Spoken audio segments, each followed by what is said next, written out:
So just a few months ago, if you looked at any decks in Yu-Gi-Oh, they'd look like this. Standard 40 cards, it's just what you did. But we're at a point now with cards like Grasp and Desires where decks are starting to look more like this. But what if they looked less like either of those two and more like this?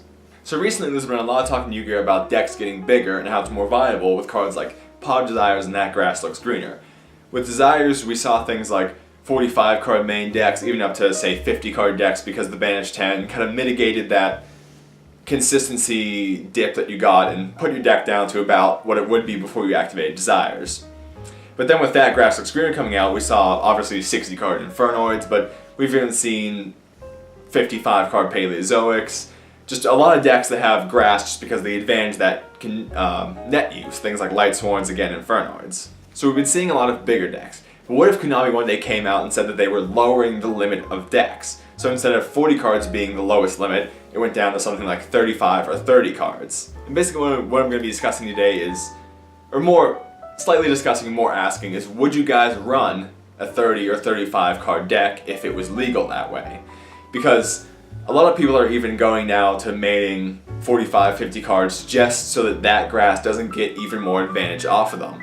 So if the deck limit got reduced to 30 and people started running 30 cards, grass would be an instant pretty much plus 30 for people playing 60 card That Grass decks. Also with a deck that was say only 30 cards, Desires would be a lot more risky.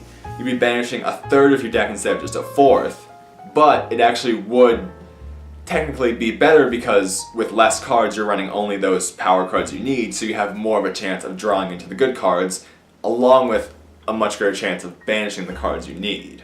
Also, something else to think about with this is decking people out would become a much more viable strategy if the deck limit was reduced to 30 or 35 cards. Especially with how fast the game is. Against some of these decks, if they were running a 30 card deck and their opponent was playing some kind of deck out based variant or deck, their opponent might run through say 10 cards their first turn and only have 20 cards left in deck.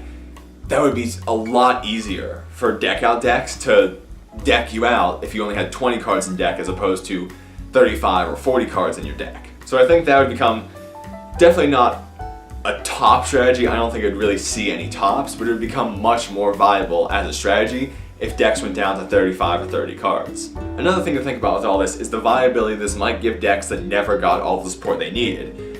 Just looking at recent stuff, say like Wind Witches, decks that really don't have all the cards they need yet to be a full deck by themselves. I think this would give them more viability because they don't have to run extra things just to support themselves, to stand on their own two legs. Now they could take out any of those cards they didn't need just to get up to the limit and have more of a chance to actually get to the good cards, the cards in the archetype that they actually need to play. But going along with Infernoids, right now we obviously have 60 card Infernoids. That's pretty much the best variant of Infernoids at the moment.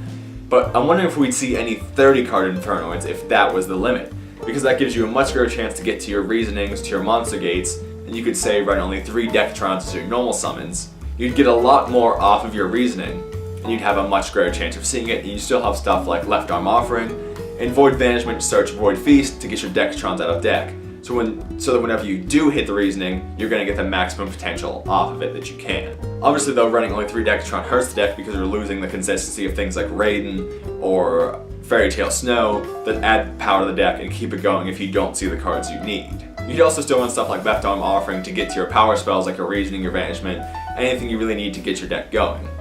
It'd be interesting to see how that matched up against 60 card Infernoids and their consistency, because running a lower count, you're going to get less engrave and less advantage, but you'll have a higher chance of seeing what you need. But running the higher count, when you do see what you need, you're going to blow the other deck right out of the water. Also, this would make any kind of Exodia variant much stronger, because taking a fourth out of your deck, a fourth of those cards you'd see before you see Exodia, it gives that deck so much more power overall. It would let them run less of those cards that are in there just kind of as faff just to keep it going, and let them really get to Exodia faster, which is something I really would never want to see. I think they definitely have to make some hits to any kind of Exodia decks if the deck limit went down. I don't think they'll ever ban Exodia or any of the pieces of it. I don't think that's something Konami would do just because of how much of it like a fan staple it's been. But I think they definitely have to hit some of the cards that make it work, because with 30 cards I think it would definitely be a much more viable strategy. It's also worth thinking about the viability of this in a deck like Zoodiac, where they go through the deck, they power through, get to their combo, and then it's basically get to your combo, you have your Dryad, your Emerald, and say your Invoker, or anything else depending on how you got there. And then they basically just have all the other cards in their hand that could be something like D-Barrier or Strike to have set to stop your opponent along with your Dryad. And it's interesting to think that right now, usually they'd run about, I think it's 12 ways to get to their Ratpier, including Ratpier itself.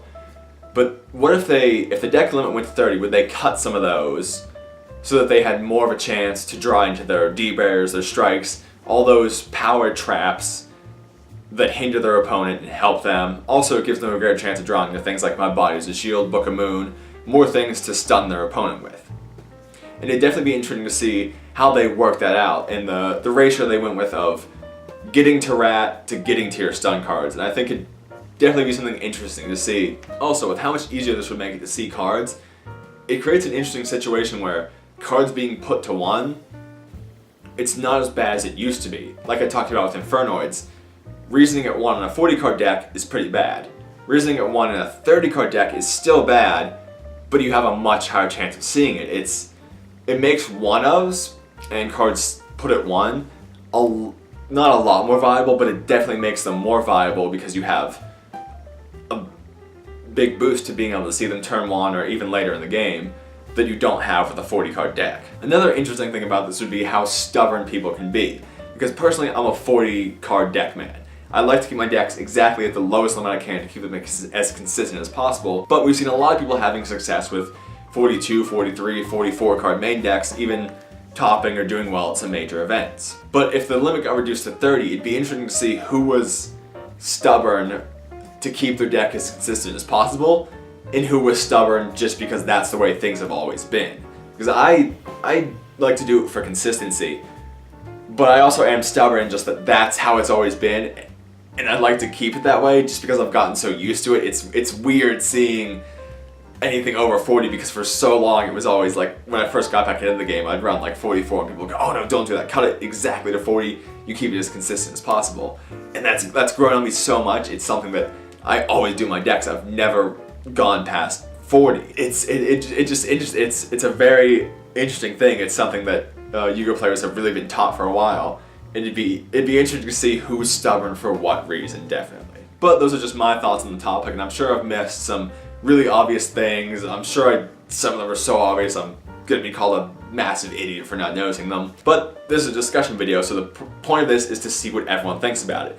So if anyone actually does watch this, it'd be great if you could go down in the comments and leave some of your thoughts on this.